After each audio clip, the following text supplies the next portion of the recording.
Welcome guys, and in this video I'm going to show you how you can download AOC monitor drivers. So basically what you'll need to do is go to your Google and type AOC monitors, then click on the first link, make sure it is the official website aoc.com, and basically what you'll need to do is click right here on drivers and softwares. After that you'll need to enter your product name, so I'm going just to paste it and click on this search icon.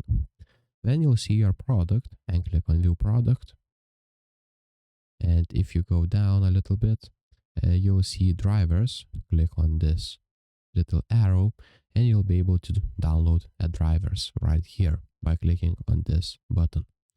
And that's pretty much it, guys. If this video was helpful, please make sure to subscribe to Guide to Everything, comment down below for the algorithm, and see you in the next one.